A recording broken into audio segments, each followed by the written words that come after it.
यही दशा हुआ था बलिया में अभी माननीय बड़े भाई पवन सिंह के साथ।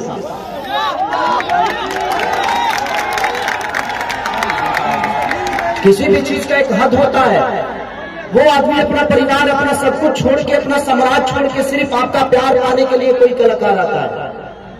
और आप सबको इतना भी थोड़ा सा भी ध्यान नहीं है भाई, आप किसी के फंक्शन को एक पत्थर से बिगाड़ दोगे।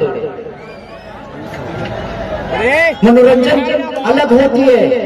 अगर आपको ज्यादा ही चर्बी है तो आप एक बार आओ, मेरे से लड़ लो, चाहे किसी से भी लड़ लो, इतने सारे बाउंसर है।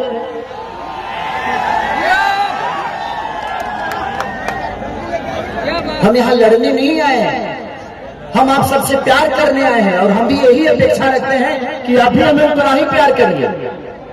आपके प्यार से हम बड़ा हुए हैं, चाहे दुनिया का कोई भी कलाकार आपके प्यार से बड़ा होता है। और आप लोग बताइए, शांतिपूर्वक अगर बैठ कर देख लेंगे तो मैं भी 1-1.5 घंटे में निकल जाऊंगा। देखिए अगर ऐसे करेंगे तो 5 मिनट नहीं लगेगा मुझे निकलने में, मैं निकल जाऊंगा। और आपको क्या मिलेगा उससे कि खेसारी को देख लिए। लेकिन खेसारी का दिल सिर्फ आपको दिखाना नहीं। मैं आज चाहता हूं आप सबके बीच में आया हूं तो मैं कुछ करके जाऊं, कुछ गा के जाऊं, कुछ नाचूं, कुछ बोलूं, कुछ कहूं, आपका सुनूं।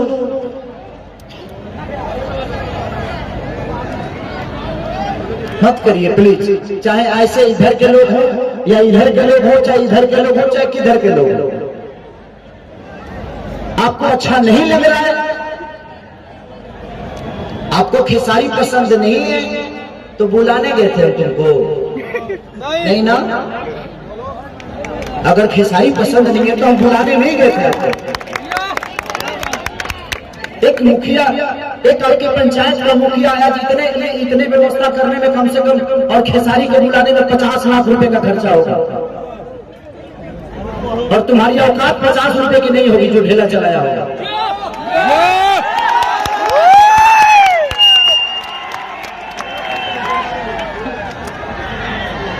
एक आपके प्यार के लिए इतना परिश्रम करके खेसारी को बुलाया, इतना सारा स्टेज, साउंड, लाइट, व्यवस्था, परमिशन।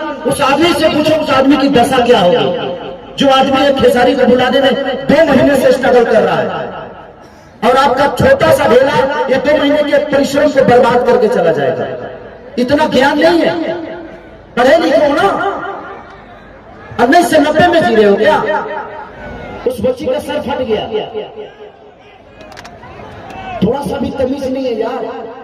और ये पत्थर इधर ही से आया, चाहे जहां से भी आया।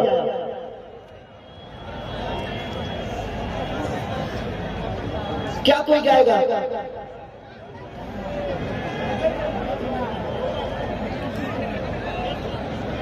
प्रशासन से निवेदन है कि इधर बहुत सारे आसाराम बापू के चेले खड़े हैं, इन लोगों को थोड़ा सा बढ़िया से व्यवस्था करिए।